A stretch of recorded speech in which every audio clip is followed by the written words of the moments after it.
crepes. So easy to make, so delicious to eat. It's a very simple recipe. Going to start with 1 tablespoon of butter. And on these American packs they actually mark out the tablespoons on these individual sticks, which are 4 ounces each. So approximately a tablespoon. We'll be using that later.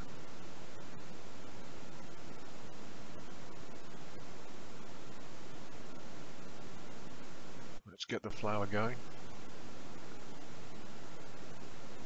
This quantity is going to make about 6 crepes, so it's perfect if you have young kids who are starving, or you can actually do it, you can actually cook them on the fly during a dinner party. It's very quick and easy, as I'll show you.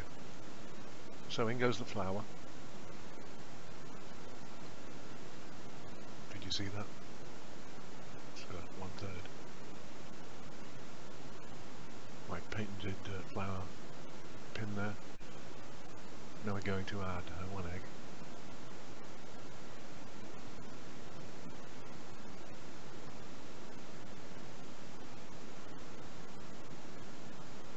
The reason why I put it into a bowl first is it doesn't ruin the flour. If you have a bad egg, you can just throw it away. And there's my milk. Whole milk in this case. A little bit of salt. So I don't know what you would use. Maybe 1/4 teaspoon. And then anything up to about 1 teaspoon of salt.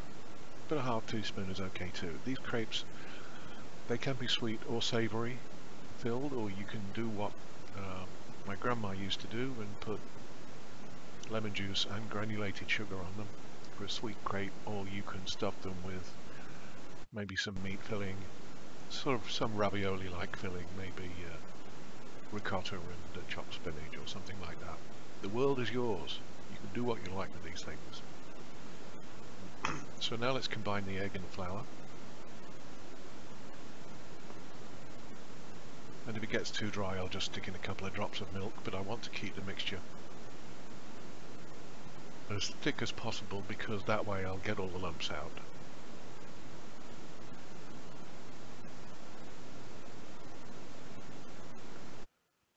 Alright, nearly there.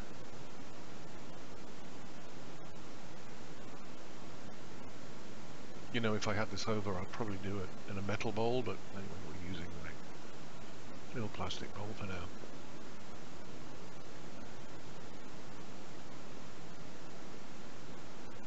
There it is, that's lovely. Now all the rest of the milk can go in. Combine all that together.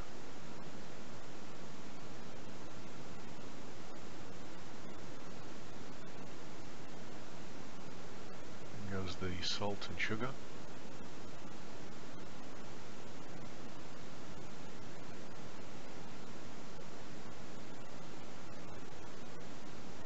Till you've got a nice thin batter. You can also add a little bit of water to this if you think it's too thick.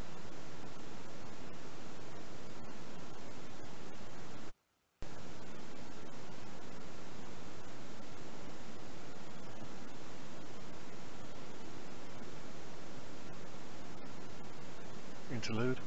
Oh, okay.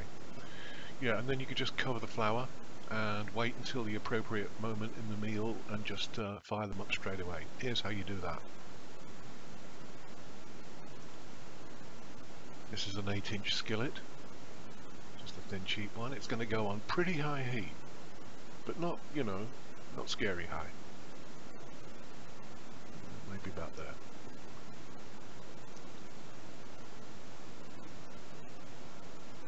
In goes the butter, and we're just going to melt that real quick.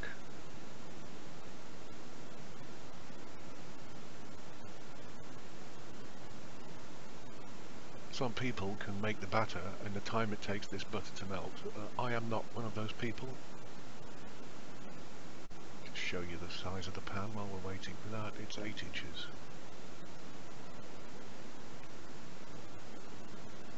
And And when the butter is all melted, you go back to the batter that you made earlier.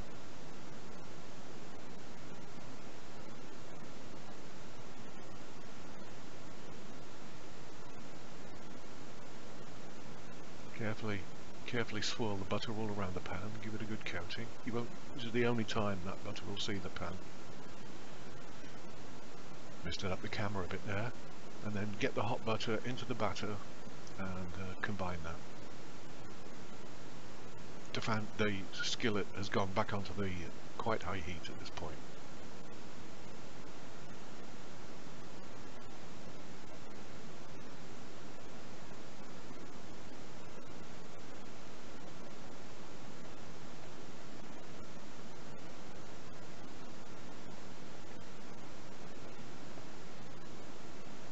Okay, get that nicely combined. And then decant it back into the milk jug, which was empty.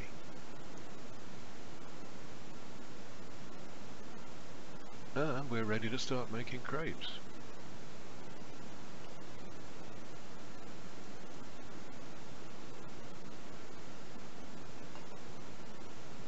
Get some light on the subject. Okay, off we go. Pour it into one side and then make it across the pan. Now you'll see, I don't know whether you can see this, but I'm having like a micro shake effect with my hand on the pan to get the batter to spread evenly.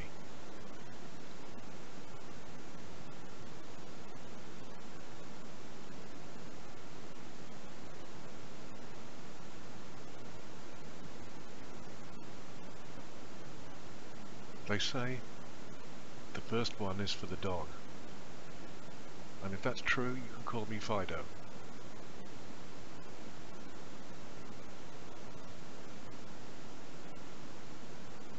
But there's lots of things going on right now. As the pan comes up to temperature, it'll be much easier on the future ones. Alright, I don't have cooking fingers, so I'm going to have a look and see how we're doing on the other side with a fork and a spatula, a wooden spatula.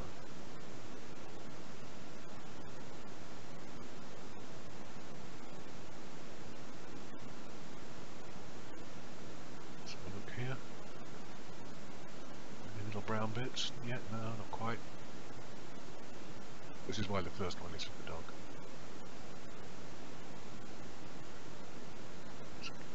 Using those edges. It's not a terrific idea to use a metal fork like this in a pan which has one of these non-stick coatings on it, but I'll get away with it. Got anything like a solid one piece of thick stuff yet? Yes, we do. Over it goes. And you only have to do that once. Now that we've turned it once, we can just use the pan and flip it whenever we want now.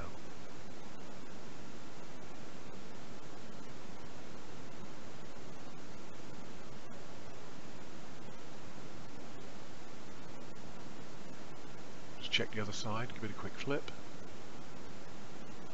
Yeah, that's browning up nicely.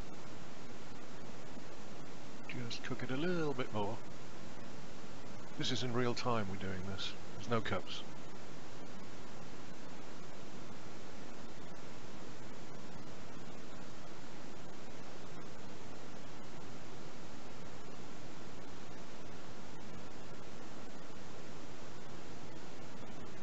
Looking good.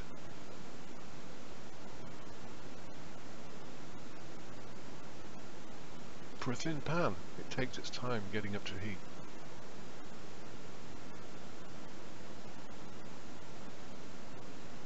Yep. Yeah, that's done. Right. More batter into the side of the pan. 2-3 tablespoons, and then shake it across like that. Things will go a little bit quicker now. How's that for quick? Last one coming up. Yep, looking great. We're all done. That took, 5 to 10 minutes. While the rest of the dinner party is having a little glass of wine and a good conversation, waiting for crepes. This is the last one. I didn't do too bad with the batter this time. You get used to how much you put in. It's just a not really a measurement thing. It's more of a sort of a feel, because the thickness of the crepe is controlled by how fast you let it roll across the pan. And you can also control that with a little bit of water, maybe a couple of tablespoons of water into the batter will also help you get that nice even spread and make them a little bit lacy at the edges. Yep, over we go. Some people do this with their fingers. That first flip, I can't.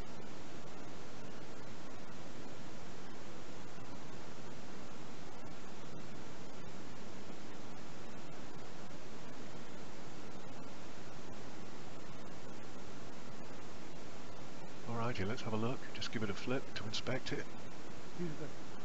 I love those little brown dotted things. That means we're doing great.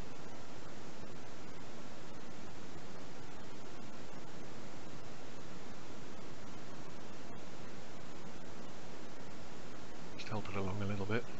Just pressing it down very gently onto the pan.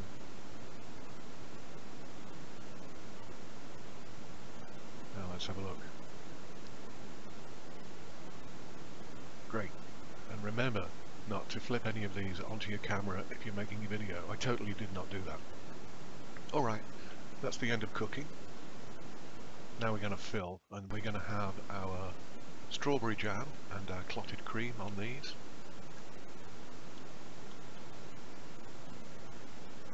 So a wee bit of clotted cream.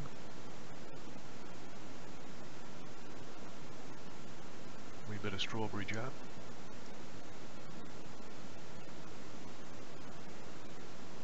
And then just roll them up.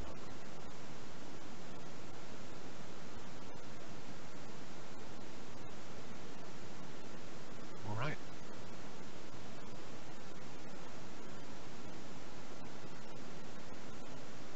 Doesn't have to be a huge amount of filling. They're better off if you keep them really sort of slim. They cut better when you're eating them that way. Because you're going to be eating them with a fork or a spoon, I guess.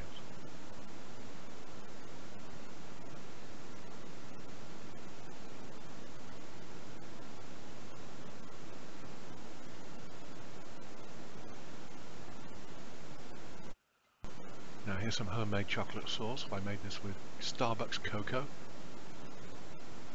and sugar, basically. I'll do a video on that real soon.